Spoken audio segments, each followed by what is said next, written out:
During first inspection, I see she removed the switch and put a piece of duct tape over the hole where the switch sticks out through the cover plate. I removed the cover plate, looked in there. There's two black wires right up front. I used a needle nose to pull these two wires out, and then I went to shut the circuit breakers off. Actually, two circuit breakers. One's for the garbage disposal. The other one's labeled kitchen sink side receptacles.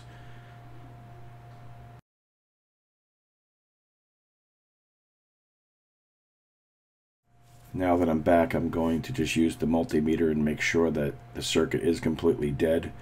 I'm checking both the switch and the outlet, and no power is present.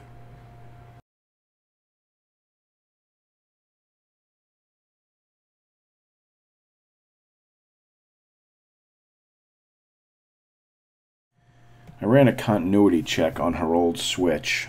It was missing one of the screws.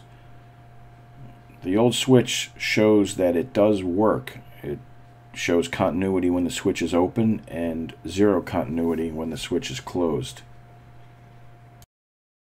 What I'm doing here is just wiring up the new switch temporarily just to see if the circuit will operate the garbage disposal.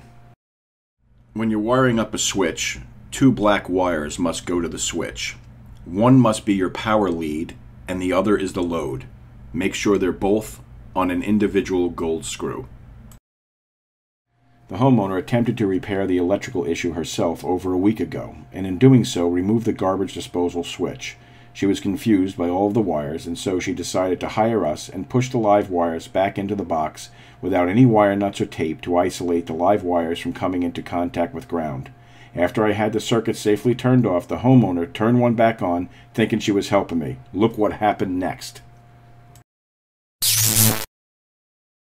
I've learned something on this job. Going forward, I'm going to tell all my future clients not to touch the electrical box and leave that up to me. This way I can avoid this in the future.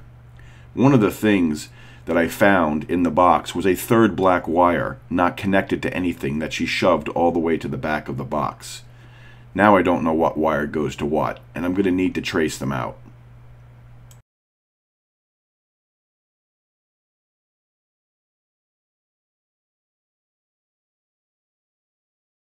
Now that the power's off, I'm going to run a continuity check. Continuity is a setting in most multimeters that buzzes when the red and black wire touch together. I use this to trace out the wires from that outlet as well as the one under the sink. Right here I'm double checking just to make sure the circuit's off. I'm really not interested in having another light show.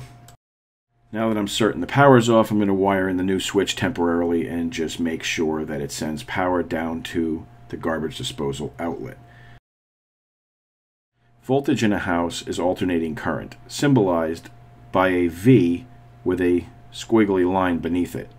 Always make sure that you have your multimeter set to that when you're working in a house. Traced, labeled, and functioning properly, I'm putting it back together. The whole process took about an hour. If you're not real familiar with electricity, how it works, you probably shouldn't be meddling around in any of these boxes, and you should leave it to a professional. And just be very careful. I think in the future I'm probably going to put a piece of tape or something over the breakers that I turn off, just so nobody turns them back on. Obviously, you can't be too careful.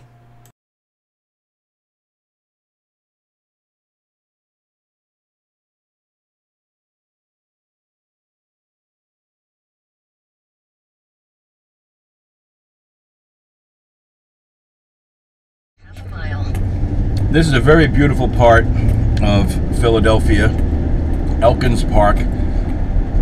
It's, I won't say rural, but it's certainly not city. It's quiet, nice homes, generally nice people.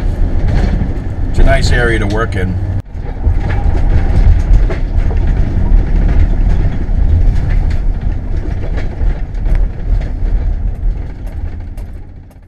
I thought you might be interested in seeing a few of the actual freeze frames from the video showing the electrical short as it happened.